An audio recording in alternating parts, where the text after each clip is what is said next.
Hola a todos. Voy a hablar, como ha dicho Paloma, voy a hablar de la inestabilidad proteica en el vino. Voy a utilizar,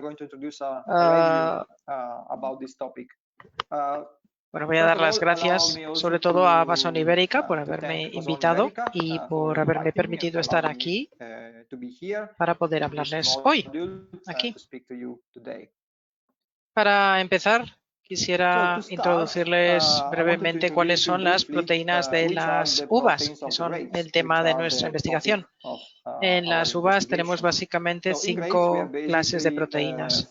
Pueden ver cada una de las bandas aquí. Esta es una electroforesis y cada una de las bandas corresponde a una proteína. Entonces tenemos estas 3 proteínas aquí, las llamamos glucanasas, las quitinasas y las proteínas también tipo taumatina y las proteínas de transferencia de lípidos. Estas son las que encontramos en cualquier mosto, básicamente. Las que nos interesan, porque son inestables al calor, son estas 3, las glucanasas, pero sobre todo las quitinasas y las proteínas de tipo taumatina. Como pueden ver, aquí también son las que muestran una banda más gruesa y son las que están más presentes en cualquier mosto, principalmente, pero nos interesan más los vinos blancos. En los vinos blancos tenemos normalmente hasta 400 miligramos por litro de estas proteínas. En estas proteínas de aquí, que son las más inestables al calor, que son las relacionadas con la patogénesis, porque tienen una actividad antifúngica. También son resistentes a la proteólisis y son estables a un pH bajo, que es el del vino normalmente. Sin embargo, con el tiempo y sobre todo durante el almacenamiento del vino tienden a volverse insolubles y por eso forman esa turbidez en el vino. El mecanismo o el proceso de la turbidez, o lo que diferencia un vino cristalino, claro, de uno turbio, es lo que vemos aquí. Al principio, cuando embotellamos el vino, si las proteínas no se han eliminado adecuadamente, son solubles, son los puntos amarillos que ven aquí. Si con el tiempo se almacena el vino, por ejemplo, en unas condiciones no idóneas, con mucho calor o con una fluctuación de temperaturas, seguramente estas proteínas perderán su solubilidad, empezarán a agregarse, a juntarse y finalmente formarán sedimentos. Desde este punto en adelante se considera que el vino es turbio. Parte de mi investigación y de otros grupos del mundo se centra en entender por qué está ocurriendo esto. Y también podemos empezar a ver qué es lo que hay aquí dentro de esta turbidez. Si separamos la parte turbia de la parte líquida, que es lo que hemos hecho en el experimento, podemos ver que el vino que había antes tiene todas esas bandas que vemos aquí, el control, y el vino centrifugado separa la parte líquida de la parte insoluble de la parte insoluble y vemos una turbidez natural. Pero principalmente vemos 2 bandas, una de las glucanasas y otra de las quitinasas. Y a veces, no siempre, estas TLPs, que son las proteínas tipo taumatina. Las glucanasas a veces aparecen, las quitinasas casi siempre y las TLPs a veces sí, a veces no.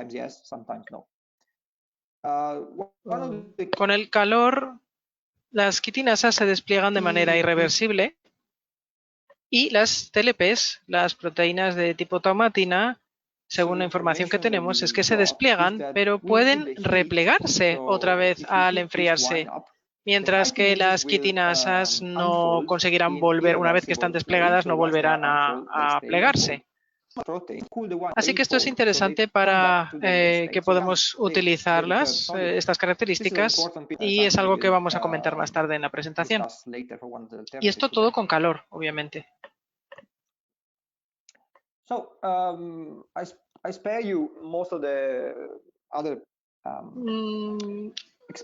No les voy a explicar en mucho detalle todas las pruebas que hemos hecho, porque hay muchas pruebas, pero este mecanismo lo vamos a explicar.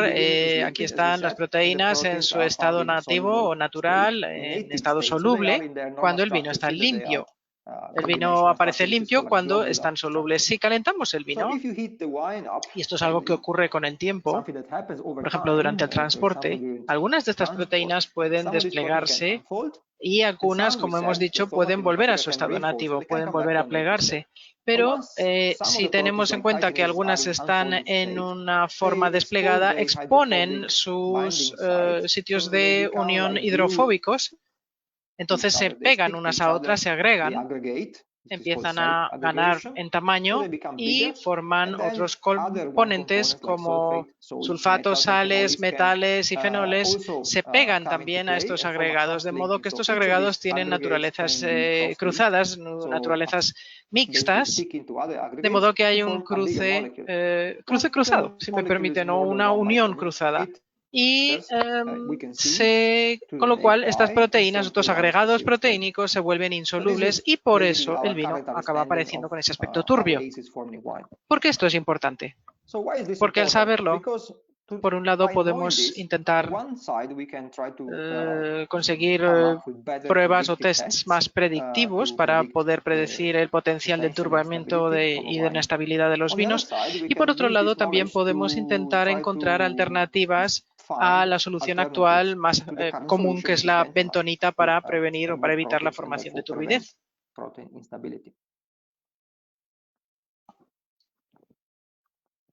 Aquí habrá un pequeño paréntesis para decir que probablemente saben que las pruebas predictivas para esta inestabilidad normalmente consisten en calentar el vino de 1 hora a 6 horas a 70, 80, 90 grados de temperatura. Esto significa que todas las proteínas del vino se despliegan. Y esto es lo que llamamos la temperatura de desnaturalización o temperatura de despliegue. Entonces, las que no son estables se desnaturalizan y esto causa esta turbidez, pero también las proteínas estables a esas temperaturas llegan algunas son estables hasta los 80 grados, pero si seguimos calentando, estas, digamos, tan resistentes también llegan a desplegarse. Así que consideramos todas estas proteínas en su conjunto. Así que podemos a veces sobreestimar, debido a todo esto, la inestabilidad del vino. ¿Qué sabemos acerca de estas proteínas? Sabemos algunas cosas y también sabemos que hay enzimas proteolíticas que a veces dificultan la ruptura de las proteínas. A veces también con el calor pueden llegar a desestabilizarse, a desplegarse y, como decía antes, esto suele ocurrir en el transporte. Esto ya se ha hecho en los años 30, o sea, llevamos ya 90 años de experiencia con la bentonita. La bentonita se viene utilizando tantos años para luchar contra esa turbidez. ¿Por qué? Porque es una arcilla que intercambia cationes que reaccionan con las proteínas y se depositan en el fondo de los tanques de vino, con lo cual, digamos, es más fácil eliminar esa parte sedimentada y el resto del vino queda limpio, queda cristalino. Aquí ven las métricas. Y por supuesto la bentonita funciona muy bien, es una solución muy buena y muy rápida además. Pero si alguien busca alternativas, podemos pensar en que la bentonita tiene una serie de inconvenientes, como por ejemplo produce ciertas lías y que pueden llegar a suponer el 10% del volumen del vino que se pierde en esas lías. Luego está también la cuestión de la eliminación de otros compuestos, como compuestos aromáticos, y eso conlleva unos costes.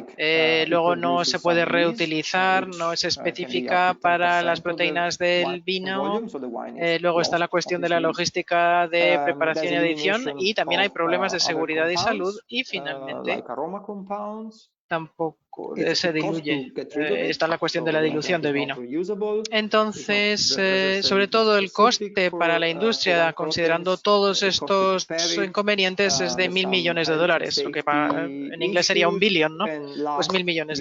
Entonces,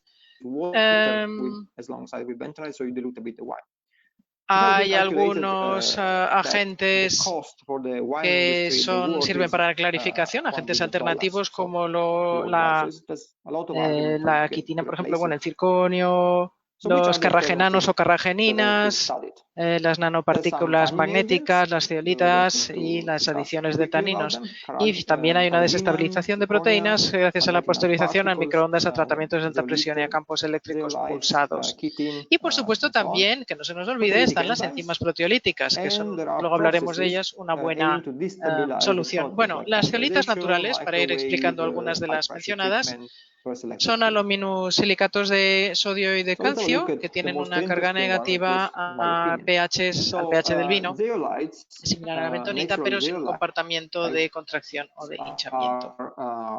Se han hecho algunos experimentos muy recientemente con las zeolitas y se han podido sacar datos de ahí. Vemos 3 vinos inestables, A, B y C, y pueden ver la turbidez en el vino A era del 26,7, en el B de 30 y en el C de 29,5. Añadimos 0,8, 1,2 y 0,8 gramos de bentonita respectivamente y 6, 4 y 6 de zeolita natural.